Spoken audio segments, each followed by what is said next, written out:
First of all, I'd like to thank the church and Harry for his diligence and his initiative. It's an honor to be here at the inauguration of what hopefully will be a longer series of events.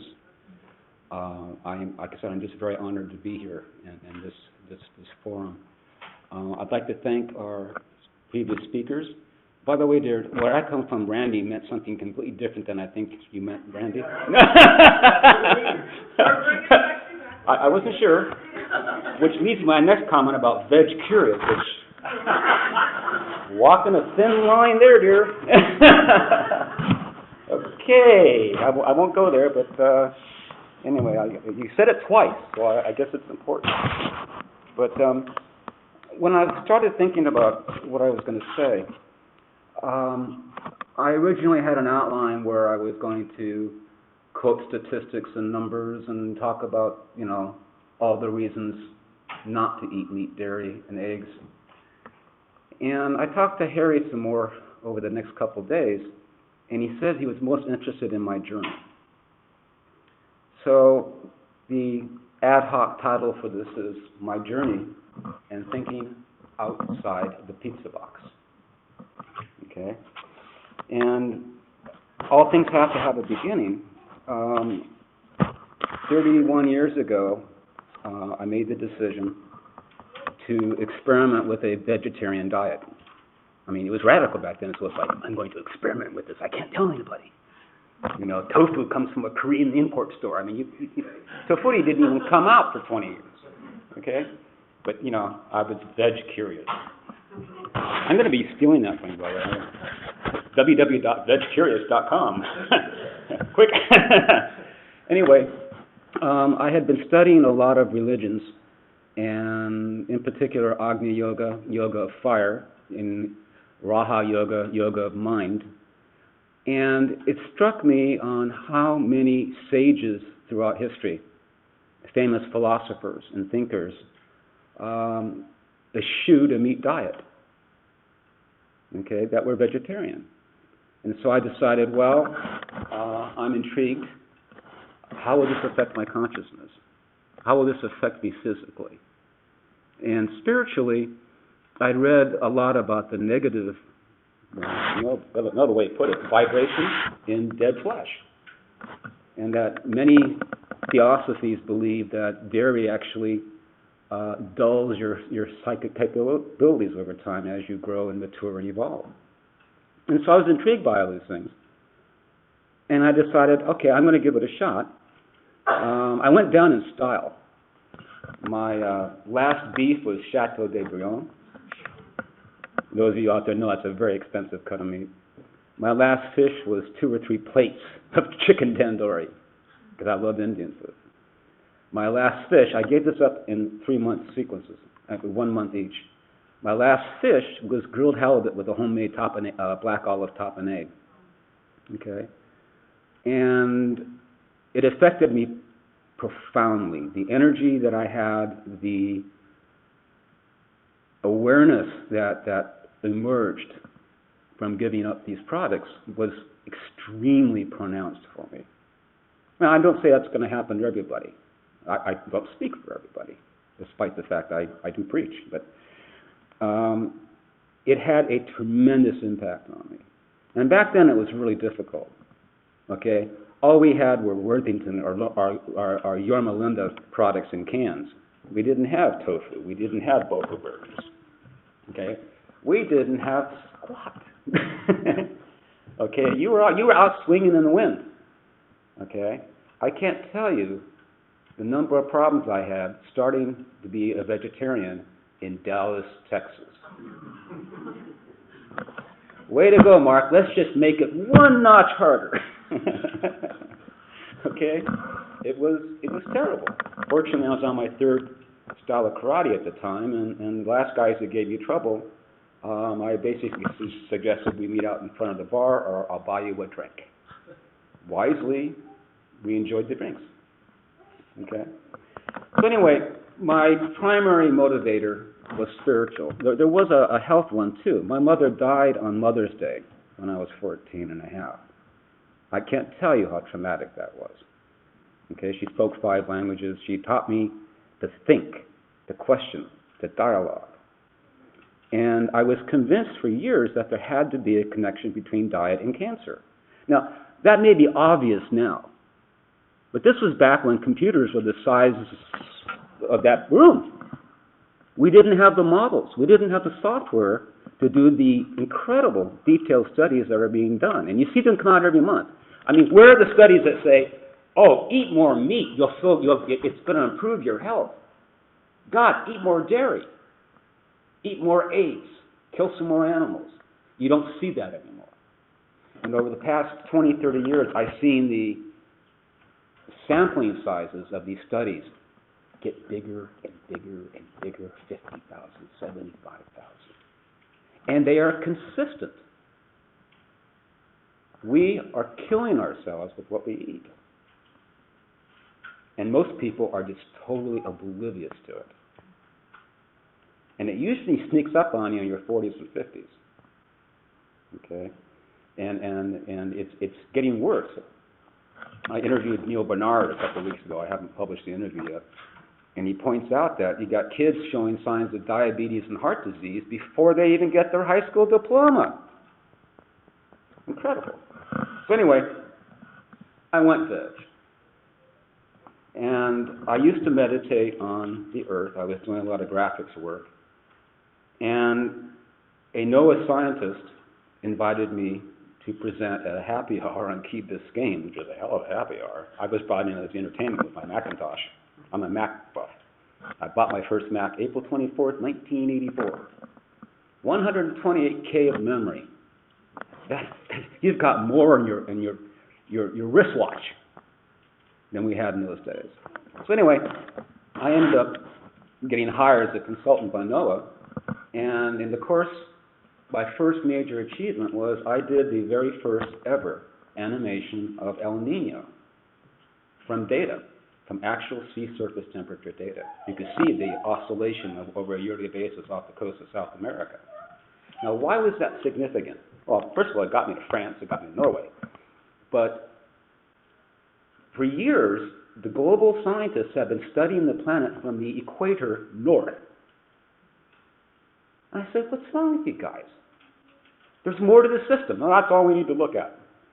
Suddenly they realized, and this was a turning point in 1988 in the global community, in meteorology, this warming effect that occurs every year to a lesser or greater degree off of South America that the natives knew about, we didn't, was the single biggest impactor on weather on this planet other than the seasons and the sun. And they didn't know it. Hubris. They think they know it all. They don't. I won't even get into Monsanto. So anyway, this led to my trying to be brief on this because I want to get more interesting stuff, but I ended up doing consulting for NASA. And well, actually for the Global Change Research Program, which was the office that managed $2.5 billion across 15 federal agencies. I was the media guy. Agencies would call me up, we need blah, blah, blah, blah. I'd find a way to do it. Okay. Very heady stuff. White House got involved. I worked with 4 or 5 secretaries of this or that. So, but in any case, I ended up at NASA. There's a big jump now because I'm going to have to come back on this, and I can't do this chronologically. It won't make sense. I ended up on 2 NASA satellite missions, Terra and one called TRIM. And here's an interesting side story. The scientists in charge of TRIM basically created a means to analyze from space using microwaves the latent heat coming off raindrops in storm systems. Now, why is that important? We don't have a lot of data on how much water is in our system. We don't have cups going across the Atlantic to measure rain. He figured out how to do something so extraordinary. And no one knows who he is. He's not on the cover of Wheaties. He should be. I think he's accomplished more than some 6'10" athlete who can throw a ball through a hoop. This guy was phenomenal. What a brain. And no one knows who he is. The second mission, I got real involved with doing three-dimensional stuff on hurricanes, with the GOES weather satellites, three-dimensional animations. And I'll say it this, I had a knack for visualizing information, but that's because I had a hidden secret. I see the Earth as a living organism. I had an edge. They didn't look at it that way. I could never tell the scientists. I was working with some of the top PhDs in the country, or in the world. The other thing that they used to laugh at is they attributed what I did to, I didn't know what couldn't be done. Now think about that for a minute. That's actually an advantage. It can be a frustrating one. You might be banging your head against a wall and not realizing you're banging your head against a wall. But I didn't know what couldn't be done. And so the assumptions that they were making, I didn't make. I saw the problems in a whole different light, a fresh view, if you will. It was a real challenge to work with scientists and try to explain to them we're not doing an analysis, we're trying to communicate a concept. Okay? And these guys, well, are far beyond prima donnas than I ever have been. So anyway, moving forward a few years, back a few years, I was at a conference, an animal rights conference, and I used to do a lot of photography for the animal rights conferences.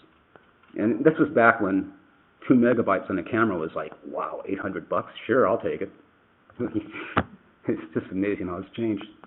And I met a guy named Howard Lyman. How many people here know who Howard Lyman is? You need to do a web search on Howard Lyman. Howard is a 4th-generation cattle rancher who's a vegan.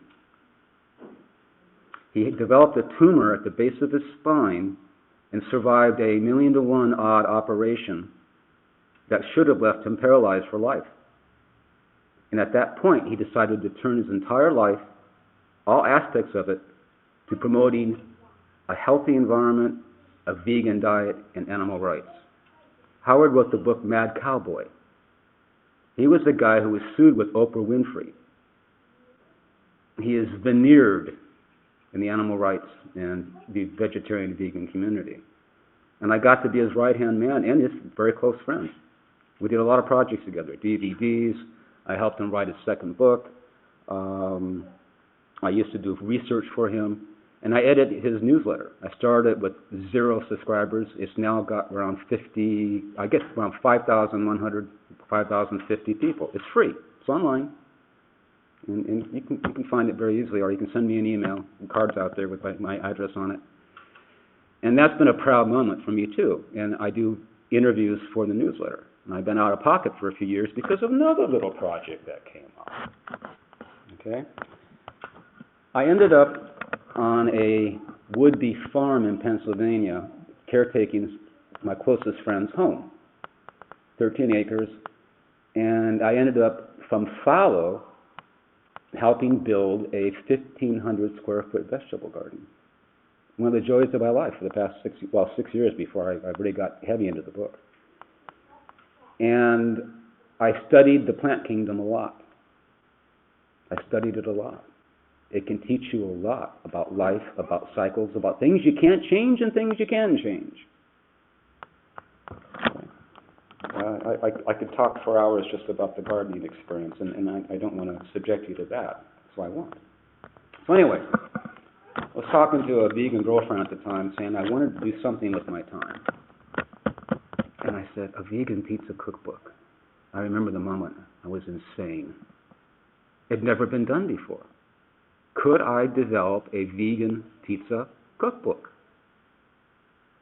I spent 5.5 years researching the recipes in that book. There's 112 recipes in there. 60 of them are cheese-like sauces that can be used in a myriad ways beyond pizza. I didn't discover that until after I put the book out. It's self-published. It's self-laid out. I am my ad agency. Okay. So anyway, I had this idea. I'm going to do a cookbook. My parents and friends all went nuts because I was phasing down a lot of my consulting work. I could consult from where I lived on the farm. All you need is a high-speed line and a computer, right? Not a big deal. So anyway, my life was cruising along, and I was working on the recipes. And not only did I pick a hard topic, but then Howard asked me to interview, and this is another man everybody here should know about, Dr. Caldwell Esselstyn. The gentleman I met in the back there had a heart stroke a few years ago.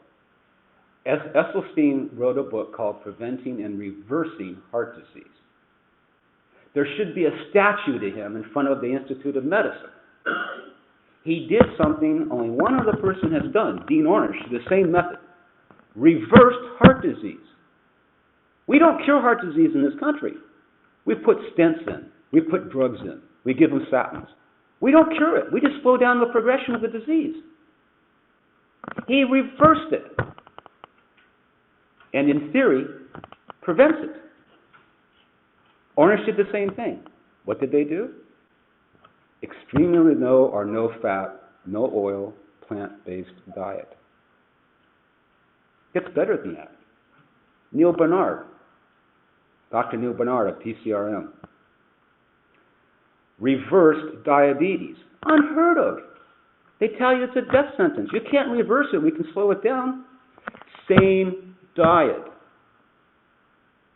Now, I'm not going to have time to quote all the studies that show the same diet works for diminishing, if not preventing, dementia and Alzheimer's disease. So let's look at our list here. Heart disease, hypertension, Alzheimer's, some types of cancer, obesity, diabetes. Some people say they're all manifestations of one disease, which they call metabolic syndrome. They're all different manifestations of the same problem, what people are eating. It wasn't exercise. Some of Essie's patients, and I could talk about that study for hours, and it's still going on, couldn't exercise. They still reversed their heart disease. Now, he still recommends exercise. But the point is, that's not going to keep us from dying. I was going to quote statistics, and I decided not to. I will say that heart disease is the #1 killer of people on this planet. And Essie took it on. He says it's a paper tiger. It doesn't have to exist. What's the catch? My father had a heart event when I was reading Essie's book for the second time, preparing for the interview. I called up Essie and I said, I'm going to hit you with everything I got. I am going to find a way to disprove your theory. There's a term for this in legal, in law. I can't think of what it is right now. But it's being the devil's advocate. Okay? And he said, bring it on. I hit him with everything I could. Everything. The interview's online. It's at the Mad Cowboy website. I hit him with everything I could. I couldn't break it. And I said, well, what's going to happen if I give up oil? Because he says oil is not food. And it's not food. I've never seen an oil pool that wasn't under a car. Okay? It takes 40 olives to make 1 tablespoon of oil. And that oil inflames your circulatory system. They've measured this. Within 6 to 5 hours, it inflames and constricts your blood vessels. And over time, the accumulated damage, and there's several other things it does bad for the body, but that's good enough for right now.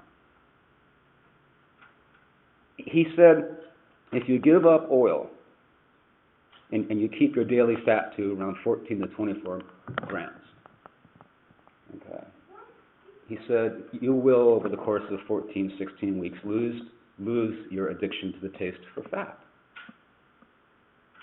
Well, it'll be 7 years in February, no added oil.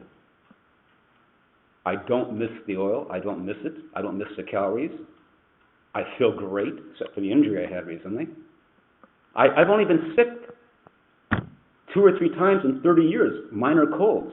I saw a doctor for the first time over this injury. He said, when was the last time you saw a doctor? 31 years ago. He said, why? I said, why? He said, why? He said, stop that. So, a couple more things here. Barnard was amazing. Colin Campbell in the China study, somebody else we should know about. basically showed that casein, which you were talking about earlier, is a cancer enabler.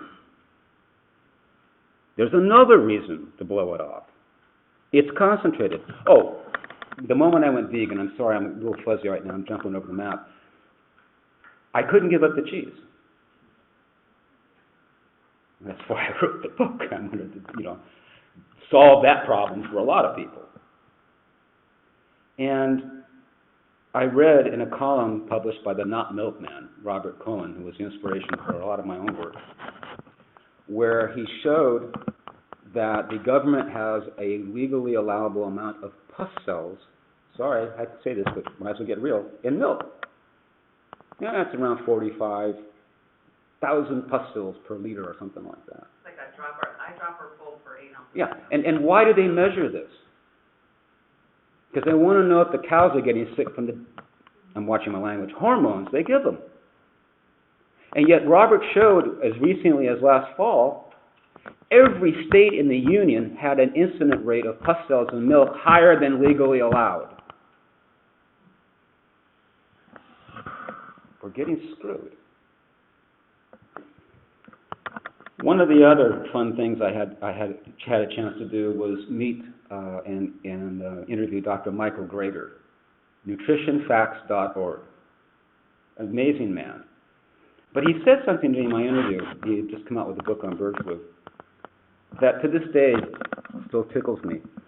Last summer in this area we had the Daniel's laughing, he knows where I'm going. Last summer we had that storm come through, okay, and we were without power for 3 days, at least where I lived in Fairfax. And my neighbors were freaking out. We were there on the street talking. It's kind of neat. Power goes out, people go out and talk to each other. I mean, it's like, wow, I haven't seen you in months. So, and they're going, well, aren't you worried about what's in your refrigerator? I said, no. What? It's all vegan.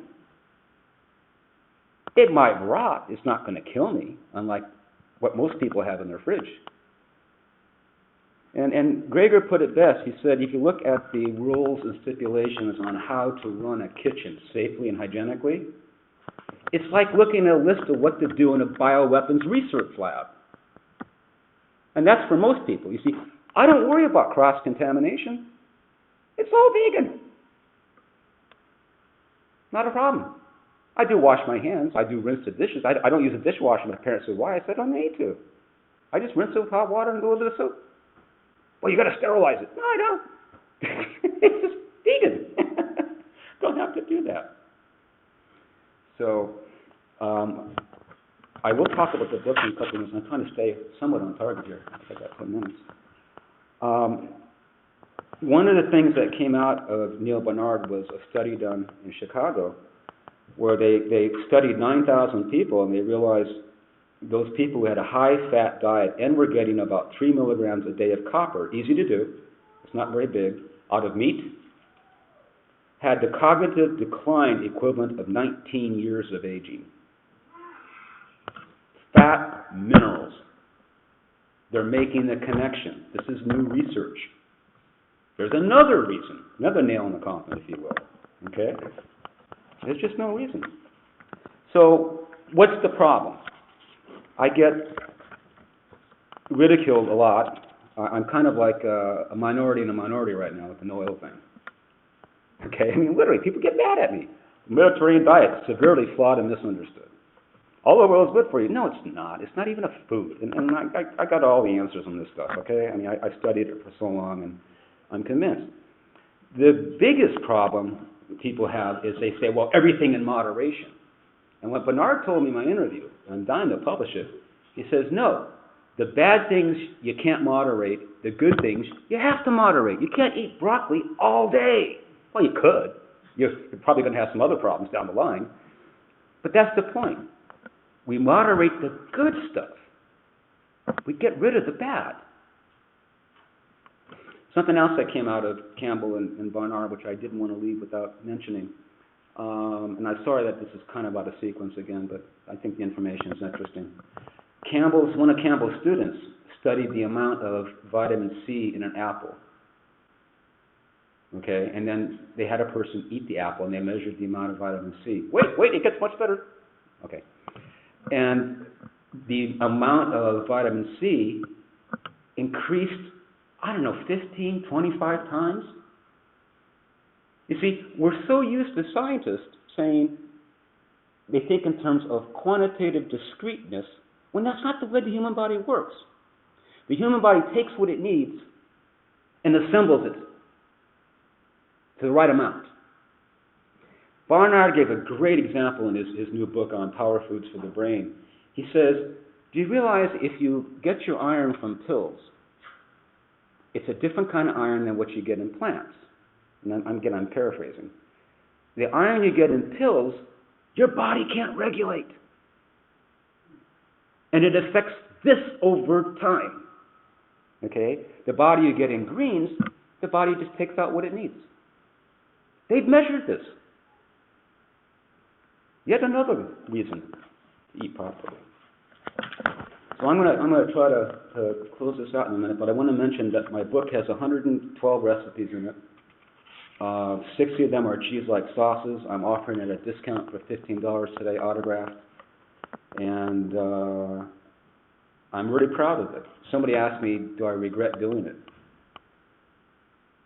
And I decided I can't think that way. The collateral damage in my personal life was severe, very severe. I threw away the first draft. It was so bad. I rewrote it from scratch. And I redid all the recipes to be no oil. They are heart healthy. So not only did I make it a vegan pizza cookbook, I made it a heart healthy one. And people said, well, why don't you use Daiya? I said, Daiya cheese is I rip in one of my appendices because it's high fat, almost as much fat as whole milk mozzarella, dairy.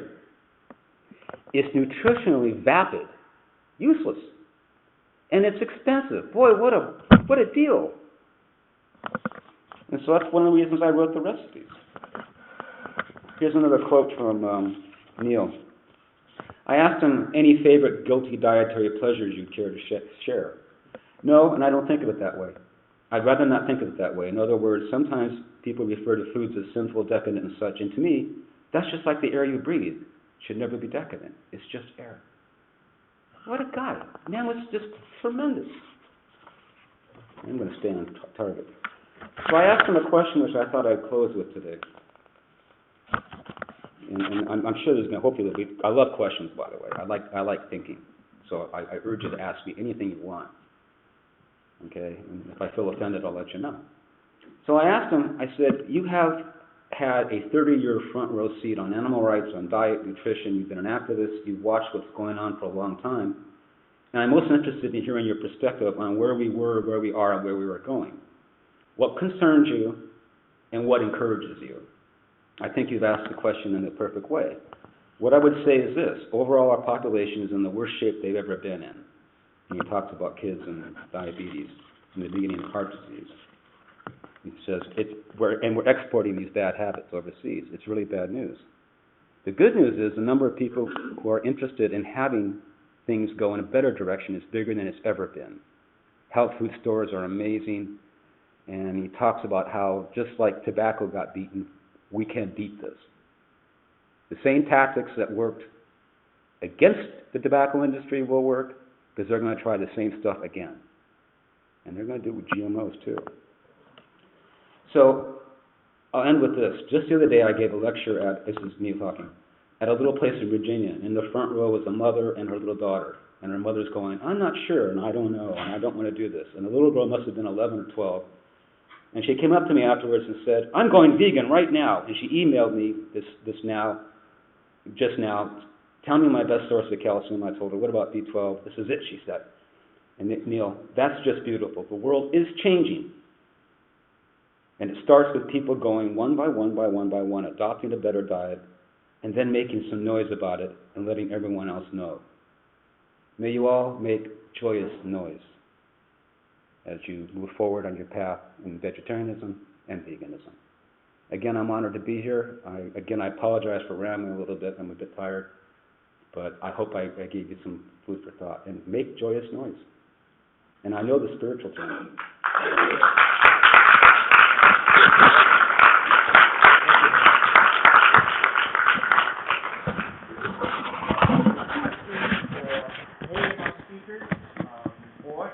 of the folks who helped put this together, who have quite a bit of knowledge and experience and trust.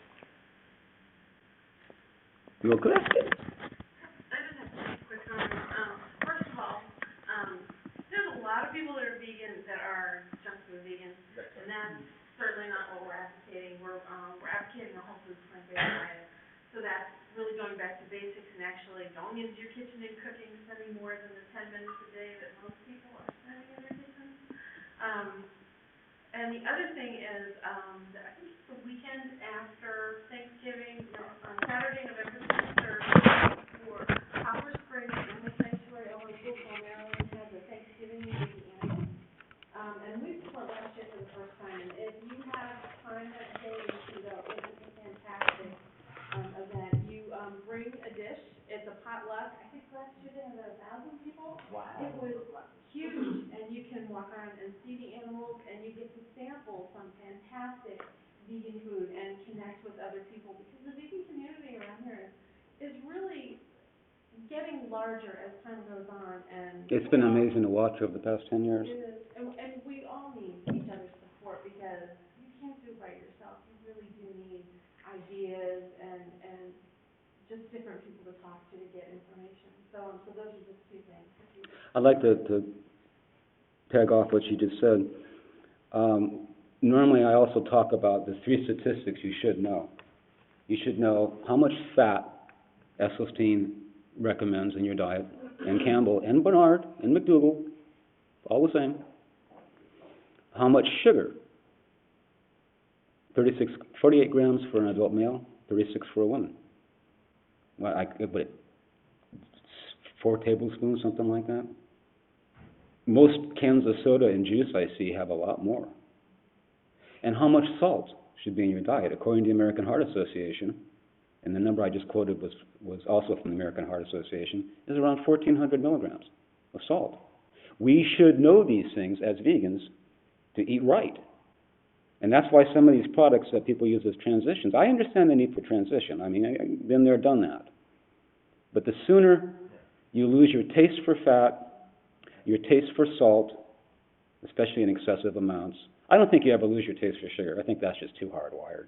It decreases, though. Yeah, And it's a different type of. But the point is, people need to know those numbers. Heart disease is serious. All those diseases I mentioned as part of metabolic syndrome are serious. And if we don't know the numbers, we can't gauge what we're doing. We can't learn. And I think the learning is imperative. The sooner, the better. So that's my little 2 cents on that. Other questions? What do you do about B12 as a vegan? I've heard the debate, and I've decided to err on the side of caution. I've decided no longer to do multivitamin supplements like I did from talking with Neal and watching what Campbell says in this book whole, but I do take a B complex, okay, because my body can assimilate that, and with my injury recently, it's probably good that I get more B than I normally would. I like to err on the side of being prudent on B12. It's not expensive. It's a small thing to do. Yeah, yeah. Does everyone understand B12? Yeah, I was just gonna say the same thing. We take a B12 supplement, and we actually take one as a sublingual, just so it gets into your system better. Yeah. But, I've been reading, and even just today when I was kind of brushing up on a few things, even folks that eat meat now are not getting the B12 Exactly that right. they need. Yeah. And really where B12 comes from is, from the soil and all, it's dirt. I mean, dirt. It comes from. Well, it's even worse. A lot of the monocultured crops we have now have been measured to have less nutrient value than they used to. Exactly. And the animals that eat the crops, and they're not getting it, you're not getting it either. So, I mean, and one thing you can do is you can always ask to be tested to see where your level is, and that's something that we did just out of curiosity and found that we were a little bit low, so we did start taking a supplement for that. Yeah, the protein question was already addressed, and that's the one I still get even as a vegan. People still have it stuck in their heads that you need protein, and they worry about the B12, and I go, you don't need to worry about the protein if you're maintaining your body weight, and B12 is probably advisable. What I tell people is a variation of what Howard once said. He says, you need to have your 15-second piece, your 30-second piece that describes why you are a vegetarian or a vegan, so that when someone asks you in that elevator moment, even in line in the store, you can give them a cogent, polite, intelligent response. And I've got a couple website addresses that I've memorized that I give people. www.fatfreevegan.com, outstanding piece of work by Susan Wasson. PCRM, PETA, okay? So, that's, again, spreading that joyous noise, And people do get interested. I mean, it's amazing. I still am stunned at how many times when I was, I tell people I'm here working on a book or I'm here marketing a book, depending on what season it is. And they ask the obvious question, what's your book about? And go, oh, so-and-so's a vegan, let me have your card, Or I've been interested in vegetarianism. It's communication. But like it or not, you represent a minority and you have to be polite. And I've been through my angry phase. It wasn't pretty. But then I would justify it sometimes that 30 years ago, it was tough. Now, you mention vegetarian, no one blinks. When I did it, it was like, we'd rather see you smoke and be a communist. And my parents went nuts. Okay? And then I went vegan and then I cut the... So have your message and know that it's good to have one because you can spread it in ways you just won't believe.